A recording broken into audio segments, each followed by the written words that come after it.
Hello, welcome back to another video. This week I'm doing an actual reaction. I never do reactions. I'm doing a reaction to The Rules Lawyer. The Rules Lawyer does reactions to a lot of people who speak about Pathfinder. I speak about OSR sometimes, well mostly. So I thought I'd do a reaction to The Rules Lawyer.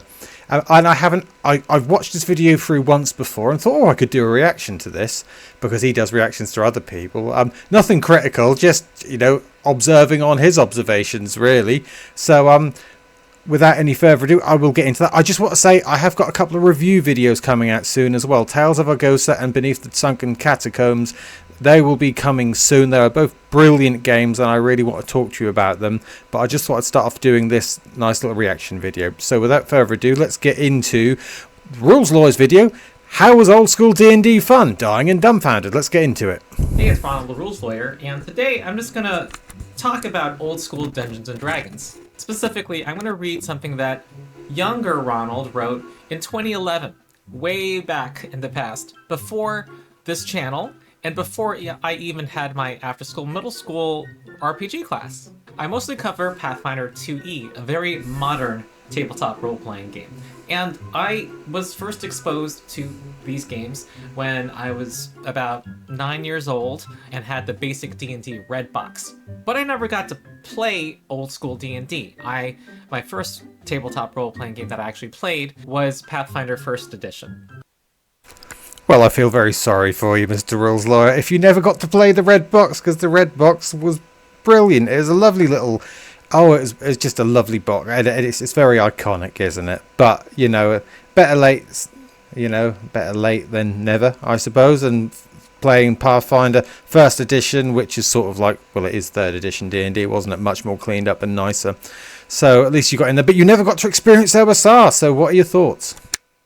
I started running it for my friends, and I started this blog to just ruminate about role-playing games. It's called The Rot Grub, and you can still find it online. But I wrote this post called Old School Review 1, Dying and Dumbfounded in Old School D&D. And I'm just gonna read it out and share some thoughts. I'll let it speak for itself. It says, I find it too hard to die in Pathfinder. Now, this was about Pathfinder 1st Edition. In this legend... Ooh, adverts. Wonderful. To get rid of the flipping advert. I love it. Let's get rid of this advert. In the Pathfinder role-playing game, even if you're hit by a monster and goes this to is true. hit points, it's very hard to die. Unless there's a total party kill, then someone in your party is probably going to heal you. Basically, death only comes if you receive a critical hit and you're already low in HP, or you face some. Well, it's even harder to die in 2nd Edition Pathfinder, isn't it? In real life, getting sliced by a kobold is no joke. You might slice an artery. So I yearn for older versions of D&D where death was a little easier to come by. Perhaps you've already guessed that I'm a GM. Since my first actual tabletop gaming experience was with Pathfinder RPG with my friends in 2010, my only exposure to old school style gaming is reading veteran stories here in the blogosphere. Stories about death being a constant thought, poking through dungeons with 10-foot poles, trembling before the Tomb of Horrors. 10-foot poles. Hearing these tales, there's something magical sounding that appeals to me, that promises a grittier and more satisfying experience of fearing constantly for my character's welfare, holding my breath when a die is rolled.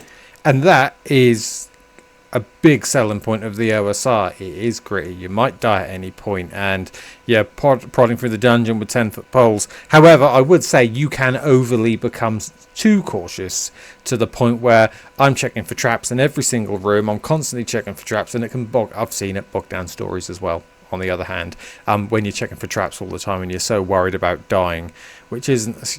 But that is a trade-off. I have seen it bog down stories, whereas in Pathfinder 2nd Edition, I'm running a campaign now. You might not want to get hit. You'll get hit, but you're less likely to just get one shot. So that's a big strength of Pathfinder 2nd Edition or D&D or lots of modern games. They're not so deadly. Depends what you want, though. But anyway, let's see where he goes. So last night, I tried to run a little Holmes D&D, and imagine taking a party into the sample dungeon in the back of the manual. In 1977, J. Eric Holmes edited the original Gygax and Arneson rules from 1974 and created the first D&D box set. Often called the Blue Holmes. That's the one I don't have a copy of. I don't, and you can't get this off Drive Through RPG. Bluehomes. You can get Bluehome like a copy, but you cannot get Bluehome from Drive Through RPG. I think you'd have to buy it off eBay or something. And I want to buy it. You can buy original D&D. You can buy BX, then the 70s ones. You can buy the 80s ones, whatever. But you cannot buy Bluehome of Drive Through RPG. You can buy everything else. At least you can't at the time that I've done this video, anyway. Weird. It is closer to the original D&D than to any other edition, even the other D&D box sets that came after it. All weapons do 1 to 6 damage. Your ability scores have only minor +1, -1 effects in play, etc. Oh yeah, that's So that decided real to old roll school, my just first +1, character. Of -1s. course, rolling Everything's a 3d6 D6. straight down the line. My strength was 8, intelligence 9, wisdom 12, constitution 11, dexterity 16, woohoo, charisma 10. And that is standard, and that 16's really good, actually. Lucky you. But yeah, and you get a whole +1 for that. I mean, they really don't matter, these abilities. Well, they matter a bit, but honestly, yeah, that's old. That's 0 D&D, isn't it? This is from, yeah. You can see on the look of his face, he's like, look at those distinctly average scores, which, if you roll 3d6 down the line, you're very likely to get. Alright, so my high score is dexterity, so I decide to make him a thief. I roll a 1d4. I get 1 hit point. Yep, that's right. My first character has 1 hit point. And that is also not very rare. You could roll a 1 for a fighter. You could roll anything. So yeah, that's not rare at all and is standard. Though obviously a lot of people, when they used to play this, house rulings would give people maximum hit points at first level. But if you're going to do it as written, then yeah, you can have 1 hit point, which is not, I mean, you're being careful, but yeah, it's not fun. You so much as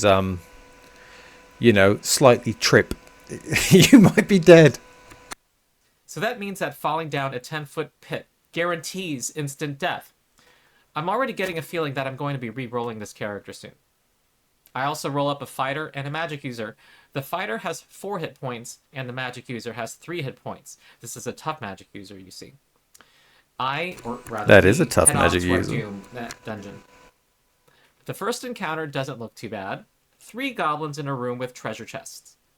There apparently is an opportunity to have a non-combat interaction, but I'm already looking silly here pretending to be 3 people. Besides, I'm not playing Holmes D&D to talk to myself. There are many other opportunities for that. I want to test out the combat rules. Oh. So there are reaction rules in OSR. Though in fact, reaction rules are used a lot because not everything has to be a combat, and your charisma modifier can influence that when you do reaction rolls. So that if you go through stuff like the White Box or Beneath the Sunken Catacombs, one of the more recent ones that I'm going to be reviewing soon, there is the opportunity to do reaction rolls a lot. So not every combat had to be deadly. It didn't have to be as deadly all the time. Creatures would, unless of course the DM wanted you to be attacked as well. But if you want to do it as written, that opportunity is there just to have reaction rolls. But he wanted to try out the combat, so good for him. Oh, here's Megan. She just jumped in my lap. Hello, Megan. Hello, Megan. So I rolled dexterity for the goblins. Yes, you rolled dexterity and not initiative back then. And battle order went by who had the highest dexterity score first. My thief has the highest dexterity and so gets a chance to swing at the goblins. I've equipped him with a dagger, which he gets to use twice per round. Did battle order go by who had the highest dexterity? I thought it used to be you just roll a d6 for each side and there you go, but there's so many different variations from the different parts of OSR that it all molds into one, and sometimes you think, no, I'm thinking of a different one there. And then I've most recently been reading the White Box, which is like a clone, but it's not actually what was in the White Box, and most probably not what was in Bluehome either, to be quite honest. But I remember Bluehome used to be an entry point to go into the advanced D&D. Some people would use it to actually go into advanced Dungeons and Dragons, the first edition. And in that, you would roll for your opponent's initiative, if you remember. You would roll the die 6, and that would be when your opponents went. And very strange, very strange. And he misses both times. The magic user casts Magic Missile and misses. Yes, boys and girls, Magic Missile did not hit automatically. Yeah, it didn't. The goblins have their turn. The first one swings at the thief In fact, I don't think Magic Missile existed in the first ever edition of D&D. I could stand to be correct, but I don't think it even existed. And then when it came into about being, you had to roll a hit. And hits. And, oh, wait, that's right. I don't need to roll for damage because the thief's already dead. With my thief having 1 hit point, there's no way I can roll this d6 less than 1. I chuck aside the hexahedron in disgust. During the ensuing melee, Talking of house rules, and of course there's lots of house rules in OSR, some people would have allowed you to have a death saving throw to, to make sure that you didn't just die there and then, and that you could be turned over or something like that. So not necessarily you're going to die, but yeah, you probably, if you're going to play old school, then you're dead, and just embrace it. Have a new one. Roll a new one up. the fighter gets hit. I rolled a d6 and rolled a 1. Phew.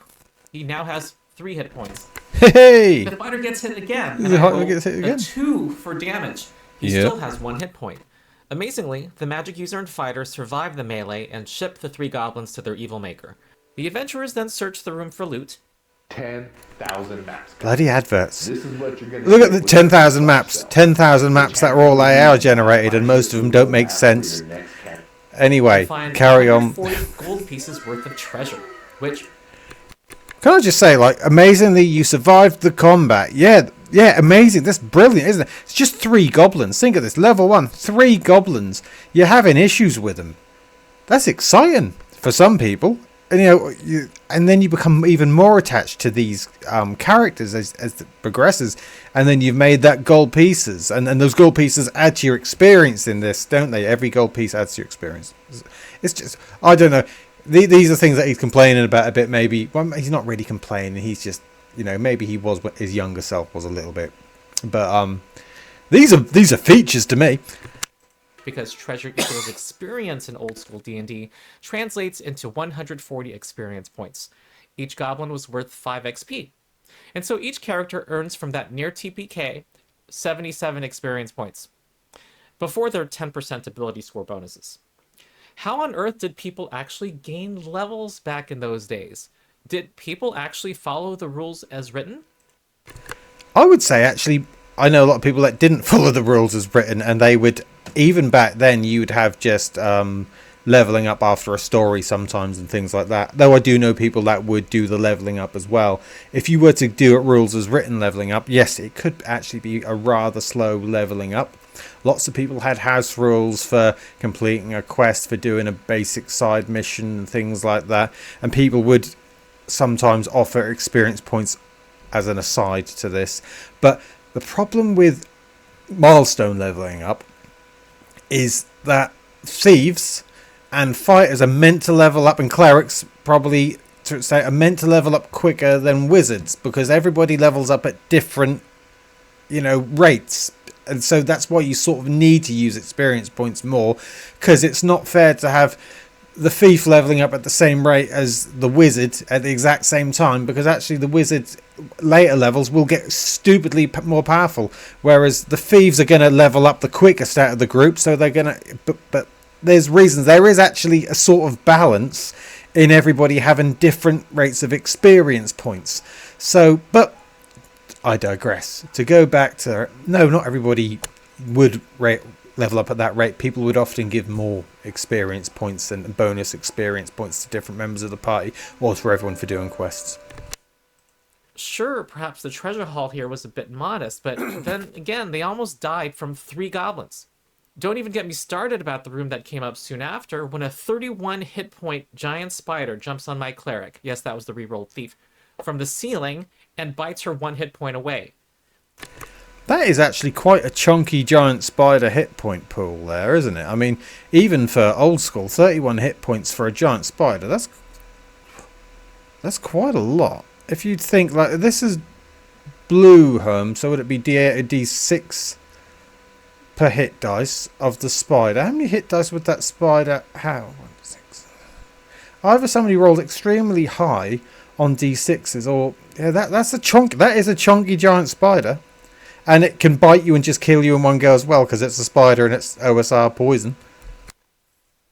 And if this were a real game of D&D, the players would probably then swing away at the spider, not knowing at all how uber tough it is.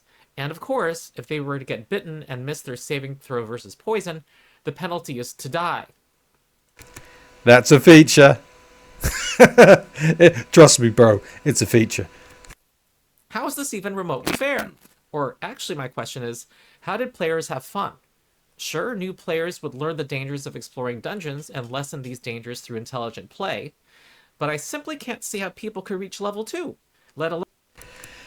You would telegraph the danger, my friend, is what you would do. You would telegraph the danger. So the giant spider, I wouldn't just have it, I would have it jump out, but I would then describe how deadly it looked, like the poisonous fangs and everything. And my players now, if they were near a giant spider in one of my games, well, a recent one I did, there was some giant black widows in a castle corner, and they knew just to keep the hell away from them, because you telegraph the danger, and in OSI you should telegraph the danger to your players.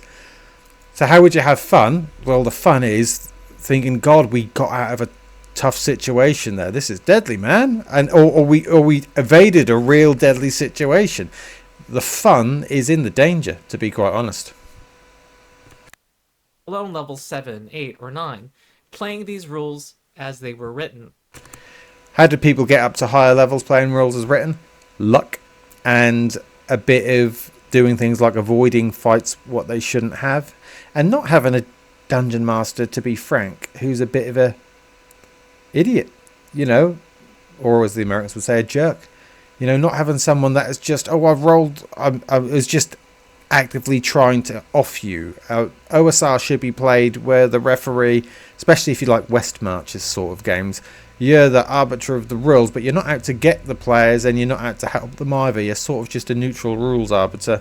Though, to be honest, most people I know who are decent human beings, they're going to try and help their players a little bit rather than purposely be against them. But you can get to higher levels. Yeah, it's not impossible, but it is things again like these house rules of death saving throws when you reach 0 hit points, or an old-fashioned Advanced Dungeons and Dragons, a video I did. Gary Gargax, you didn't die at level 0. Actually, you could die at level -10 or minus your hit points. Gary Gargax actually put this in the original Dungeon Master's Guide or Player's Handbook back in the day. That these were rules that quickly came in. It's not as new as you think to have people not die at 0 hit points. This was actually being, put in place in the 70s. So not everybody just had people just die in one go. You'd have a save and throw versus poison as well, remember? And then some people might then allow you to save versus death after the poison, or some people might take away constitution points. There are so many house rules in the OSR, and I get this is probably why you play Pathfinder yourself, good rules lawyer, sir, because there are so many rules for everything. And in OSR, it's up to you to do what you think is the best. Perhaps I should say more of my thoughts about this style of play versus the modern expectations in RPGs, but I've already gone on long enough. And besides, I should ask my readers, how do people actually play the game? Because this isn't it. My preferred system is Pathfinder 2e, but I want to do more old school play. I remember the thrill of running it for some middle schoolers. And as an opposite to you, my preferred system is OSR games, but I like to do more Pathfinder 2nd edition play. So that's interesting. I would suggest trying some games like Dungeon Crawl Classics is a good one. I'm sure you've heard of Shadow Dark. Shadow Dark is extremely simplistic. Might be a little bit too simplistic for yourself. Dungeon Crawl Classics is a bit more zany. It's got more tables and things in it, but it's still do for somebody that if you can run Pathfinder 2nd edition with its plethora of rules and you memorize a lot of it and you can run that, an OSR game is not going to be a challenge for you whatsoever. In fact, what might be more of a challenge is that you've got to make so much stuff up on the fly if you're used to having a rule for everything. Not saying that you're incapable of doing that, because most people can make up rules on the fly, but that's go for it. Try Dungeon Crawl Classics. White Box Fantastic Medieval Adventure Game. Try that if you really want to go for something else. I'm sure you've got options you can go to, or Tales of Argosa, one that I've been sent recently. Have a look at Tales of Argosa, games like that. But have a look. There is more than one style of OSR game that you might like. There are loads and loads and loads, so go for it. And when a goblin hits a PC, just the sheer excitement of rolling that goblin's damage roll. It is against exciting, the yeah, player, I totally agree with you. was something unmatched Yeah, in modern games. it is, it's because unmatched. That could lead to your death. But I totally agree. Again, compared to Pathfinder, where you're not so much on the edge of your seat in case you die. You can die, don't get me wrong, people die, but you're much more worried about how much damage, especially open rolling. Yeah, it's exciting. always found it a mystery as to how it actually was played. I feel like everybody homebrewed didn't run the rules as written. Everybody because did how else could homebrew, you you're get to correct. these higher levels? And you are So I correct put there. this video out there just so I could hear people's stories about how they actually played the game, and also people's thoughts about old school versus modern sensibilities. I'm sure one of the things that will be said is that you weren't supposed to fight monsters when you're that low level because you gained Well, of course experience you through fight treasure. monsters. You Some people would definitely say wanted to that, yeah. avoid fights, It did and encourage you that, yeah. advance through clever Treasure. play. And However, yep. I still don't know how you would get. If you're a fighter, you need 2,000 experience points to You did. get to level 2. And if you're a magic user, certain you need 2,500. You did. I think you'd have to With one avoid 4 hit points and one spell, but 80% exactly. of the fights. Oh, an advert. But yeah, again, you did have to do this stuff. You had to advance in ways that were just not about fighting. And so you say, how would you get to 2,000 experience points? Well, you'd steal stuff from a dungeon, or would go on a dungeon crawl and just avoid fights, or you'd think outside the box. You wouldn't necessarily just run in. You might describe something quite outlandish, which isn't on a character sheet. It's not all about the powers people have or the abilities. It might just be, it's all about thinking outside the box is what OSR, a lot of it is. It's very creative. Because a lot of newer school players, I've said this in an old video, a lot of newer school players do a lot of acting. You've got Hella High Rollers do a podcast, as well as, of course, Critical Role, as well as many other very famous sort of people. But you require even more acting and thoughts and more theatre of the mind in an OSR game about what you're going to do and different ideas. It encourages it even more, I'd say, because you're not relying on stuff on a character sheet. You're relying on just your mind for nearly everything. That's what I love about OSR. I'm not saying you don't do that in Pathfinder or D&D or other games that are about, but I think OSR games really, really do encourage that. In order to have a fair chance of getting that high. And also count on some of your other adventurers dying so that you get a bigger share of the XP. Yeah, you do, yeah. And then once you have a level 2 character... if you get henchmen, you got to give them some XP as well. Also, I'm guessing that a lot of tables just started at a higher level than You level could do, 1. yeah. You could start at level 2. Many dungeon masters just put out huge amounts of treasure. Yeah, I said that early. Max hit points at level 1. Quickly. And but when you look at those more treasure, yeah. modules, And you'd have to they give them weren't stuff to that spend the generous money on. with treasure. Or maybe they just venture out with their magic user who had a sleep spell and put a lot Sleep of spell was enemies OP to kill them, as long as you don't encounter go back home undead. and have them- As long as you don't encounter undead, sleep, I assert, is one of the most powerful level 1 spells a wizard can have. Sleep or light spell, because you used to be able to cast it in people's eyes and blind them. So, as long as you're not encountering undead, sleep or light, brilliant spells for wizards in OSR games, just out of this world. Very short adventuring day. Related question. I want to hear stories and find out whether people actually... And just as a quick aside, you would often give a wizard a wand so that they can, like a wand of magic missiles. You wouldn't tell them how many charges are in it. Here's a wand of magic missiles that you can use just to cast so they could feel like they're doing something. It's like their cantrip or something like that. It's not necessarily a cantrip, and they'd have limited uses of it. But you might give them a wand of magic missiles as well. And back in the day, wizards could often, I think it's Rule Cyclopedia time, they'd have a whip which they could sort of try and entangle people within combat whilst the fighter attacked them. There were other things people could do.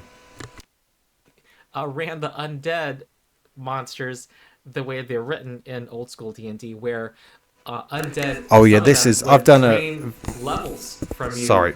So I keep talking over them, but I'm meant to because it's a reaction instead of just playing the whole video. I did a video on how deadly old D&D is. You think that's bad. You've got a sea hag that could look at you and kill you out of a death saving throw if you fail it. It would literally just look at you in second edition sea hag, look at you, and you die if you were within so many feet of it, because it can do a death gaze at you. I mean, it's just out of this world. So that you think that's bad? Have a sea hag look at you, and you're dead. Wonderful. Didn't even have to bite. It looks at you. But things like wights, vampires, things like that, energy drains. Yeah, I think that is ridiculous. The amount of I always thought this. Like, that's scary. Like that, you think something's scary. You think that you've been playing D&D for years and you come across one of these, you come across a vampire, it just has to touch you. It has to touch you. Especially the old vampire, if it touched you, you'd lose a level. Like, it could shake your hand. Hello, pleased to meet you, pretending to be a human. Oh, you've lost a level because I've touched you. Honestly, yeah, I agree, that was OP. Now, a lot of people, I think Chris Goneman, who does basic fantasy roleplay, you might temporarily lose a level, or you might lose points in constitution instead that you can't get back, or maybe you can get them back, but it takes days and days. People would often house rule this because, I mean, some people would play it rules as written, which I wouldn't have wanted to be at the table with if I'd spent such a long time. But again, it makes you very, very worried, doesn't it, if you came across one of them, which is part of the excitement. When they hit you, no saving throw allowed. You could have spent years advancing your character to level 9, and a vampire's touch will make exactly, you yeah, two of vampire's those touch, levels mate, in yeah. an instant. It's terrible, isn't Undead it? were no Totally joke. agree. They weren't. My casual era continues. I basically just want to chat with the community and see what y'all have to say. If you like this video, like. If you like my channel, if you like me, subscribe. And if you have other ideas for topics, leave them in the comments below. Well, yeah, I've done a reply to this video, so I've put my 2 pence in, or 2 cents in, as you would say. But yeah, I don't have anything to massively disagree with him about. It's hardly a controversial thing. He said some facts about OSR games. OSR games were deadly. OSR games were a bit harsh. I agree with all of them. A lot of people house ruled a lot of that away. I did. And if you didn't, good for you too. There's no right way of playing OSR. And that's the difference with OSR compared to Pathfinder, of course, is Pathfinder is very, very, very, very structured, and good for it. That's actually quite nice sometimes. If I want something structured, it's very nice. For me, sometimes it's a bit too structured, but there's no right way to have fun, is there? And I see he's got Dungeon Crawl Classics behind him. Get that game out, my friend. Have a game with you. Have a game. Go on, get some of those zany dice out and just play. It's brilliant. Anyway, thank you for watching. I've done my first ever reaction video. I don't do many of these. Sorry if the sound quality is bad. I'm using OBS to record this. We'll see how it comes out anyway. And I've got some reviews coming soon. All the best to everyone. Take care. Bye-bye.